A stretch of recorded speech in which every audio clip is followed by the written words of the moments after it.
कान्हा, कितनी दूर फेंक दी? अब जाके लेके आनी पड़ेगी।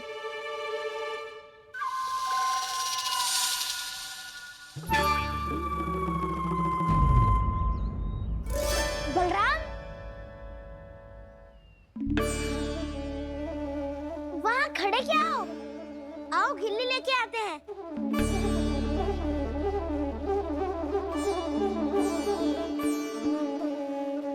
चलो भी।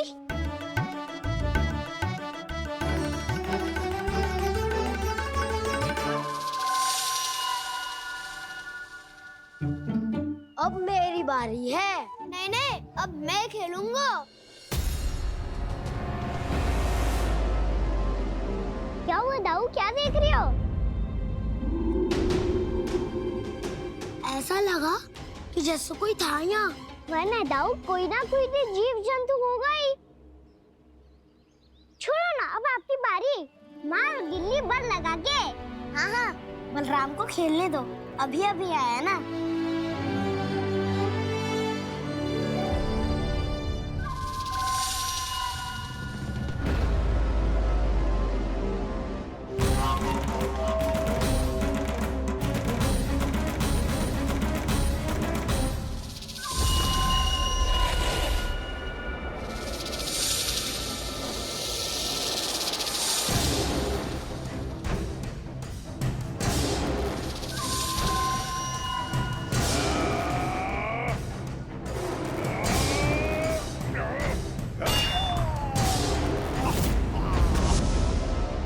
यही हत्या की थी ना उसने मेरे भाई बकासुर की।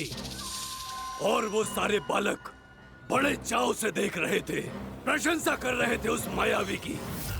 मेरी बहन पूतना के हाथों से तो बच गए, किंतु अब मेरे क्रोध से, मेरे भीतर दहकती प्रतिशोध की अग्नि से अब ना तो वो बालक बचेंगे और ना ही वो विष्णु अवतार। और भूलना मत, महाराज ने क्या कहा था, सीधे सीधे उस मायावी का सामना नहीं करना है तुम्हें। वो बालक बहुत चतुर है।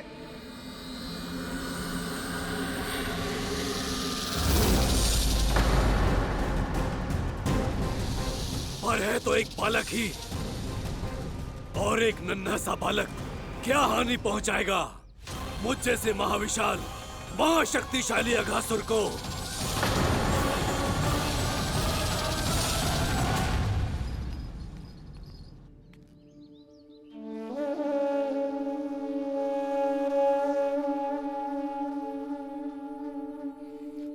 पता नहीं तेरी मैया क्या क्या सोच रही होगी।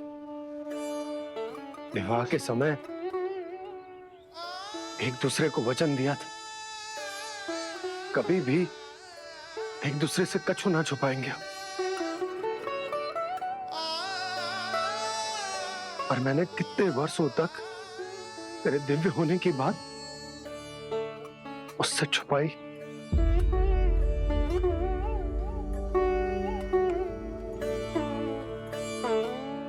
कान्हा, तुमने ही तो कही थी कि मैं तुम्हारा सत्य तुम्हारी मैया को ना बताऊं। फिर तुमने स्वयं ही उन्हें अपने सत्य के बारे में क्यों बताया?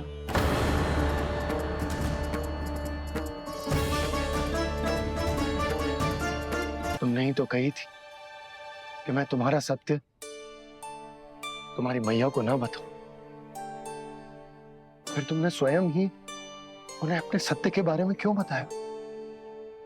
दाऊ के मन में यही शंका थी बाबा। उन्हें भी मैंने यही कहा था कि मैया को कभी ना कभी तो मेरा रहस्य पता चलना था। किसी और से जानकारी मिलती तो उन्हें अधिक दुख होता।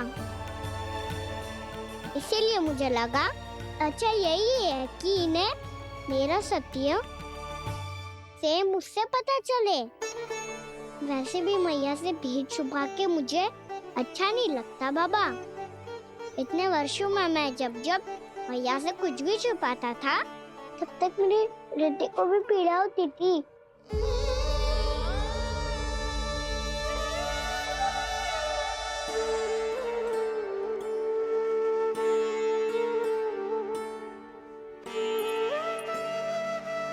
मैं समझ सकता हूँ। क्या सोच रहे हो? कछु ना। क्या कछुना? पता भी है ये सारे बालक कल रात से भूखे हैं। दो। खाना चल।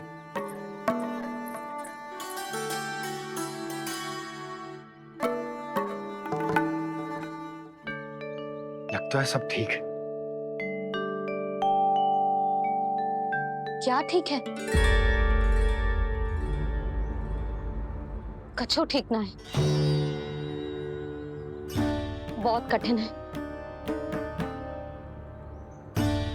पर मैं प्रयास कर रही हूं कि स्वयं को समझा पाऊं कि मेरा लल्ला मेरे प्रभु श्रीहरि का अवतार है।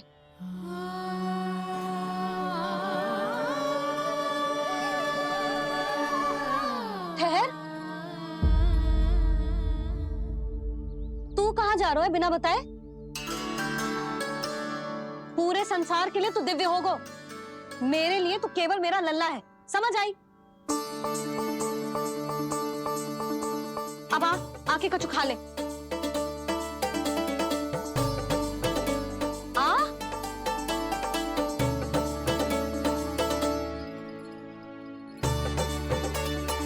ले खा। पहले आप खाओ मैया। तू खा पहले। मैंने कही ना, तू अब भी मेरा लल्ला ही है जो कल रात से भूखा है, इसीलिए अब चुपचाप खा। और जे मत ही सोचियो कि मैया को सत्य का पता चल गया है तो कछु कहेगी ना। तेरी मैया हूं कान्हा, कस के डांटूंगी, और आवश्यकता पड़ी ना तो डांटूंगी भी और दंड भी दूंगी। और फिर भी बात ना मानी तो स्मरण है ना ओखल? देख, यहां भी है।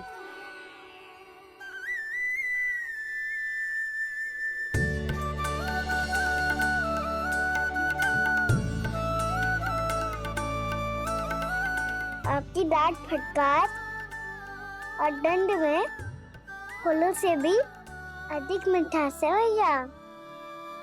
प्रेम है तेरा ऐसा निराला, विवश हो कर आए जगपाला।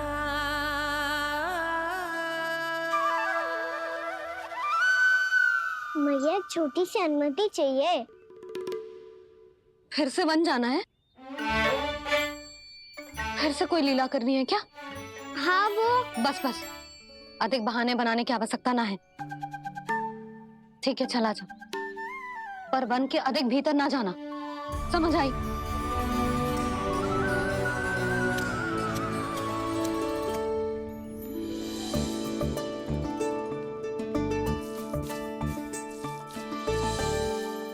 चलो, मिल गई अनुमति।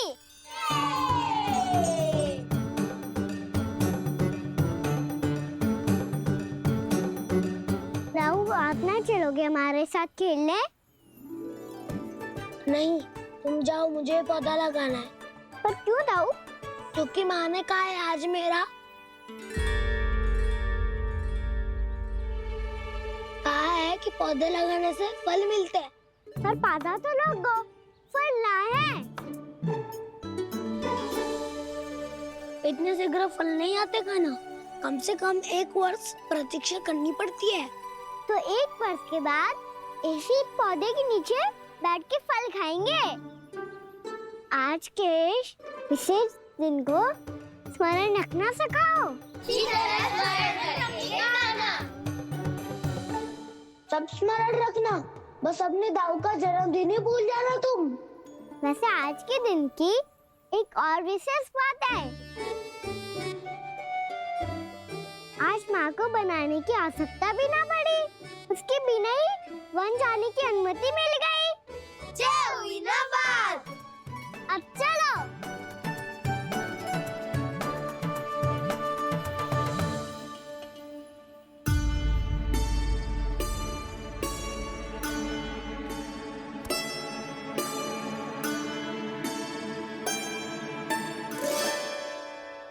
बलराम, कहाँ थे तुम? अच्छा तुम्हें पता है, महर्षि गर्ग ने मेरी विनती स्वीकार कर ली है। तुम्हारे जन्मदिन के विशेष अवसर पर तुम्हारे लिए विशेष पूजा करेंगे वो। जो किसी को स्मरण ही ना रहे, वो कैसा विशेष अवसर? क्या हुआ, किसी ने शुभकामनाएं नहीं दी? सखा बोले तो कोई बात नहीं, पर छोटा भाई भूल गया माँ। क्या? ये कैसे संभव है? वही तो मैं भी सोच रहा हूँ माँ। पूरे संसार की हर छोटी से छोटी बात जिसे ध्यान रहती है, वो अपने बड़े भाई का जन्मदिन कैसे भूल सकता है? सुनो सुनो सुनो, ये तो अच्छा करो कि तुम सबने से किसी ने भी दाऊ को पता ना चलने दिया कि उनका जन्मदिन हमें स्मरण है। पर अब हमें उनके लिए कुछ ढूंढना होगा। हाँ, हम सबकी ओर से कोई ना कोई विशेष उपहार। तो फिर गौवंश का ध्यान कौन रखेगा? और कौन? तुम। गैया मैया की तो समस्या ना है, पर जब बछड़े मेरे वश में ना आते, इन्हें तो कान्हा ही संभालेगा। अच्छा ठीक है, पर तुम सब जाओ और कुछ अनोखा ढूंढ कर लाओ। गए सब? अब इनकी अनुपस्थिति में शांति से अघासुर का अभिमान भंग करूंगा। इसे क्या लगता है ये मुझे अपने जाल में फंसा लेगा? इसके मित्रों को मृत्यु के जाल में ऐसे फंसाऊंगा मैं कि ये रक्षा की भिक्षा मांगेगा मुझसे।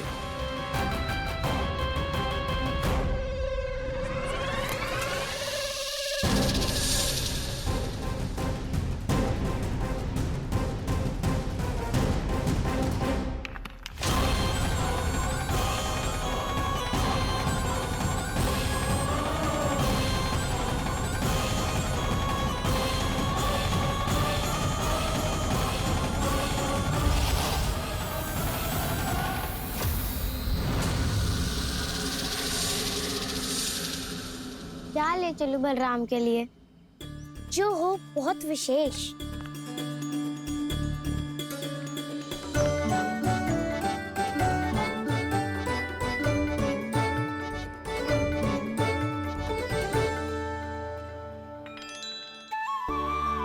ये फल उसे बहुत प्रिय है।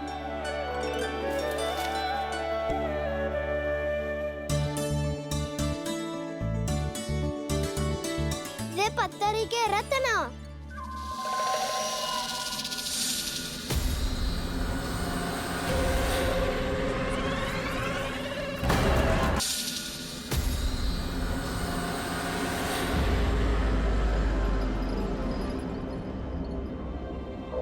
सका, अजगर। भयभीत मत हो वसंता, ये तो केवल एक कंदरा है। अजगर हो तो ऐसे मुंह खोल के थोड़ी ना बैठे रहते हो। और नहीं तो क्या, पर एक बात तो है, आज तक ऐसा कछु ना देखो। अद्भुत। चलो भीतर चल के देखते हैं, क्या पता बलराम के लिए कुछ अनोखा, कुछ अद्भुत मिल जाए। जो गंदरा बाहर से इतनी सुंदर लग रही है, उसके भीतर कछु ना कछु सुंदर मिलेगा ही। तो सस्ते में अजगर हुआ तो कान्हा है ना, बच्चा के बाहर निकाल देंगे, जैसे स्वयं बकासुर के देह से बाहर आया था।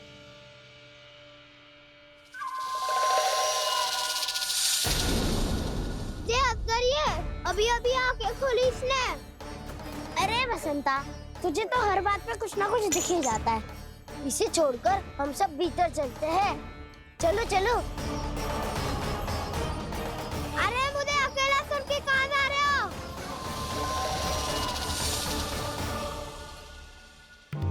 बहुत देर हो गई मुझे अकेला देखकर भी। अघासुर ने अभी तक आक्रमण नहीं किया।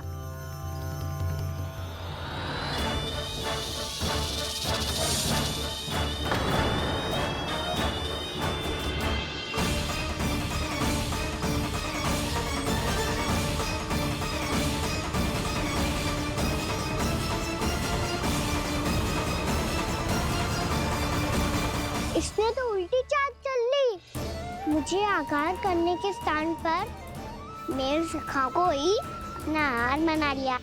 उसके सखाओं को आहार बना लिया है मैंने। अब उस विष्णु अवतार को इनकी रक्षा करने आना ही पड़ेगा, और तब मैं उसके प्राण लेकर अपना प्रतिशोध पूरा करूंगा। गैया मैया, अपना ध्यान रखना। मुझे सखा को मुक्त कराने जाना होगा।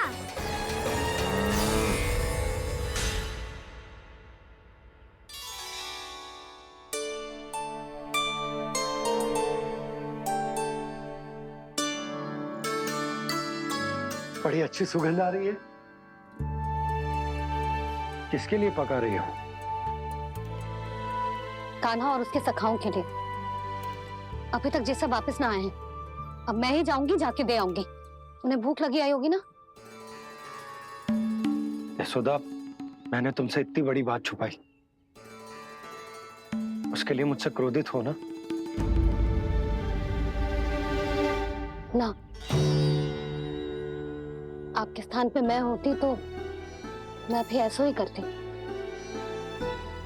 और भगवान की इच्छा से बड़ा तो और कछु ना होता है। पर अब मुझे जाना होगा। जिस सारे बालकों ने रात से केवल फल खाया हुआ है।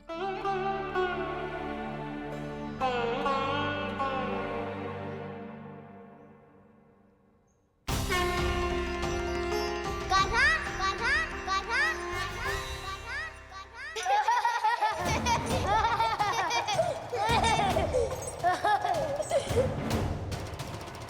ध्वनि गूंज रही है।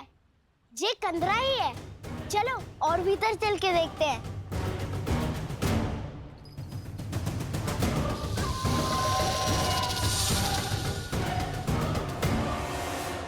इन बालकों ने मेरा कार्य सरल कर दिया। स्वयं एक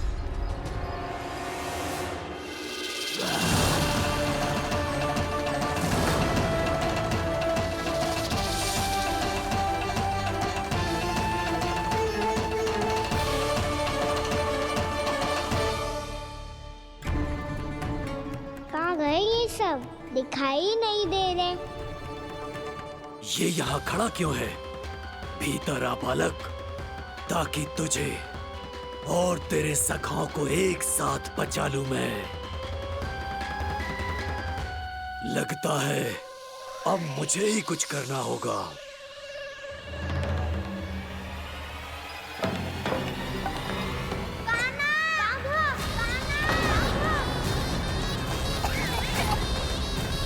बसंता!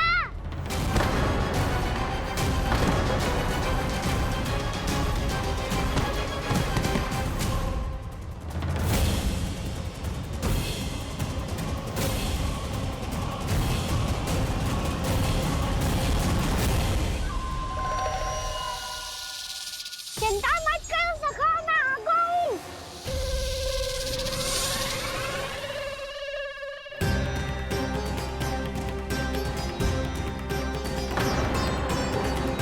मेरे सखाओं को शिकार बना के तुमने बहुत बड़ा पाप किया अगासुर। अब तुम्हें इसका दंड दूंगा मैं।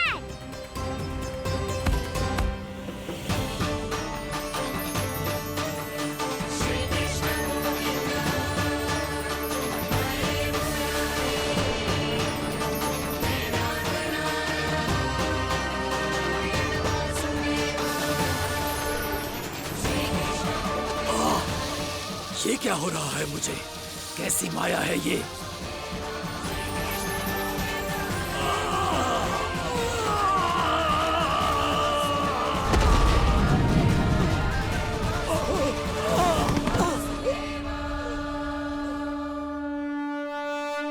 नारायण नारायण।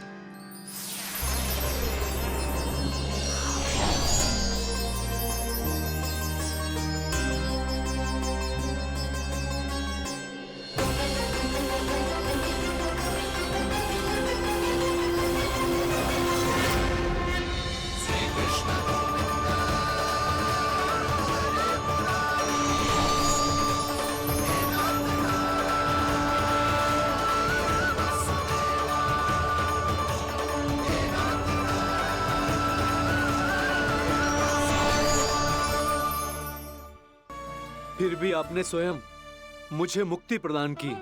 ऐसा सौभाग्य मुझे क्यों मिला प्रभु? ये तो होना ही था अगासुर।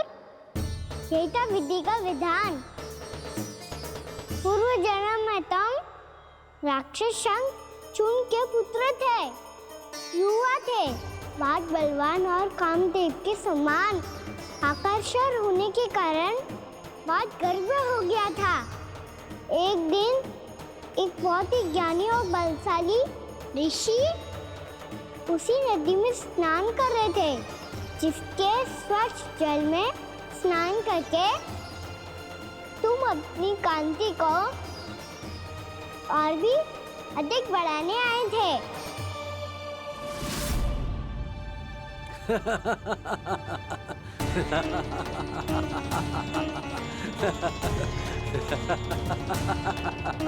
ये क्या देख लिया मैंने? भला कोई इतना वक्र भी हो सकता है? एक रूपवृद्ध, इसी क्षण मेरी दृष्टि से दूर हो जा। किसी भयानक श्राप की भांति कहीं तेरी इस देह की छाया मेरे सुंदर स्वरूप पर ना पड़ जाए। भाग जा यहाँ से।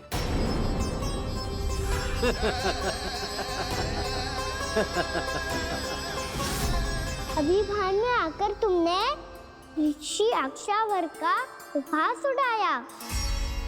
उन्हें तुम्हारे स्वभाव पर बहुत क्रोध आया और इसीलिए तुम्हें विनय का पाठ पढ़ाने के लिए उन्होंने तुम्हें श्राप दे दिया। तुझे अपने अभिमान का पश्चाताप न हुआ तो इस ऋषि का तपोबल व्यर्थ है। मैं तुम्हें श्राप देता हूं ऐ मूर्ख। तू इसी क्षण ब्रह्मांड का सबसे कुरूप सर्प बन जाएगा, कुरूप सर्प बन जाएगा।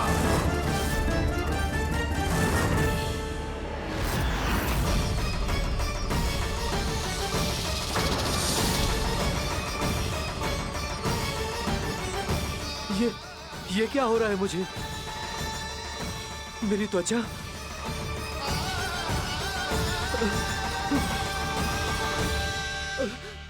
क्षमा ऋषिवर, क्षमा कर दीजिए मुझे। मुझसे बहुत बड़ा पाप हो गया ऋषिवर। मैं मूढ़ हूँ, अज्ञानी हूँ मैं।